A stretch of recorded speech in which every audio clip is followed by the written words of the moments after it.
One of the biggest obstacles that the public is still facing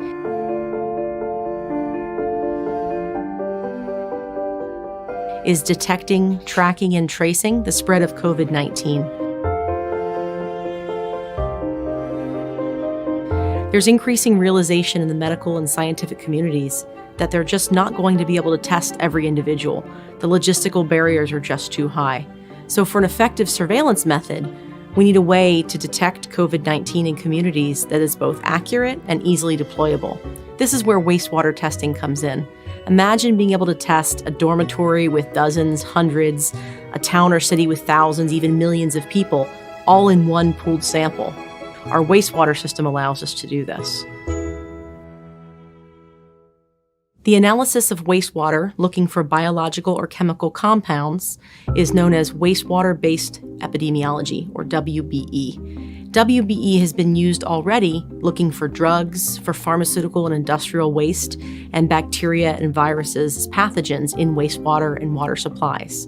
The goal of doing wastewater testing or wastewater surveillance for COVID-19 is to create an early warning system in order to better stop the spread of the virus.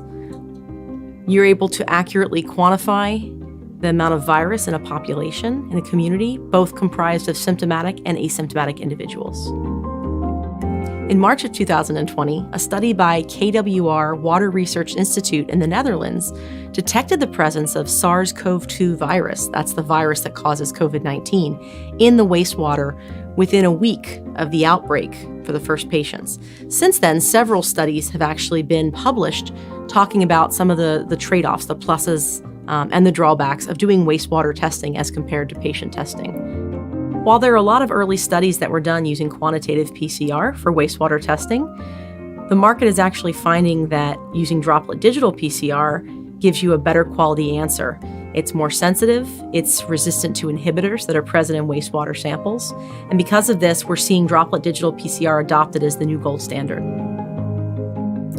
So on university campuses, by detecting the wastewater or the sewage using droplet digital PCR, the officials can actually detect the outbreak several days in advance of anyone showing any symptoms. So this is, again, detecting both symptomatic and asymptomatic individuals in a population, for example, a campus.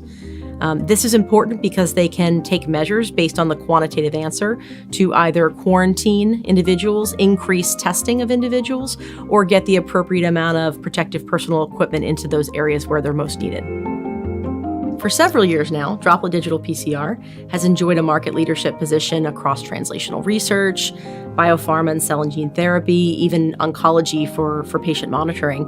But really seeing it move into this new applied market of wastewater testing, combining wastewater testing, wastewater-based epidemiology, and infectious disease has been wonderful to see. With thousands of systems around the world and over 5,000 customer publications, it's not a surprise for us that it's such a good tool for absolute quantification. In fact, in October of this year, the CDC released new guidelines on wastewater testing, where they specifically call out the advantages of a droplet digital PCR analysis method because of its inhibitor resistance over other types of methods. So droplet digital PCR is a method for analyzing and quantifying nucleic acids. It works by partitioning the sample into very small droplets. Each of these droplets contains either the target or is not containing the target that you're looking for. These are thermal cycled like traditional PCR, and then they're read out based on a fluorescent signal. This digital yes-no answer allows us to very precisely give an amount of concentration or starting material in the sample. So wastewater, sewage, as you can imagine, is full of different bacteria and compounds and chemicals and biological material. All of these things can inhibit PCR and the PCR reaction. The approach that Bio-Rad has taken for wastewater-based testing is to develop an assay that detects two different genes, the N gene and the E gene, in the COVID-19 virus, SARS-CoV-2. It also uses an MHV in process control and a couple of different fecal indicators, pepper-mottled mild virus and crassphage. With this assay and controls, the kit is easy for customers to deploy in their labs to do wastewater-based testing with droplet digital PCR. Is December 25th, 2021. I took a COVID test today with water. So I use water instead of the reagents. Excuse me, that's my son. Instead of using the reagents, I used water after swabbing my nostril, and I got a positive COVID test, okay? Mind you, I work doing COVID testing, so I know for a fact that this is a positive COVID test. I used water just to help activate the test. It came reacted to COVID. This is the second test that I used. Now, mind you, I did not swab my own nostril. I just put water on the COVID stick and I stuck it in the test kit. And this came back positive, reactive for COVID-19. Here's a COVID test. Plain COVID test. Here's a swab.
January 6th, Assemblyman Nick Perry of Assembly District 58 put forth an act to amend the public health law in relation to the removal of cases, contacts, and carriers of communicable diseases who are potentially dangerous to public health.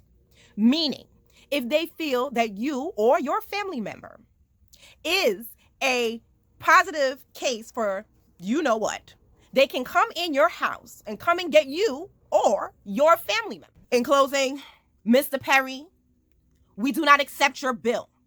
We voted for you, right?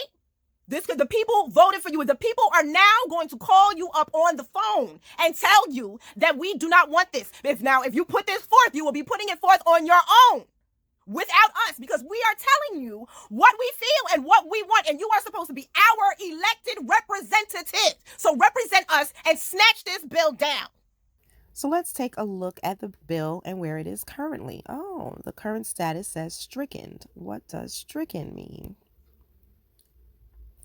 New York State legislative process, glossary of frequently used phrases. New York City Bar defines unusual phrases such as enacting clause stricken, used when the main sponsor of a bill removes their support for the bill and the title has been deleted. Bill is considered dead unless another legislator decides to sponsor the bill.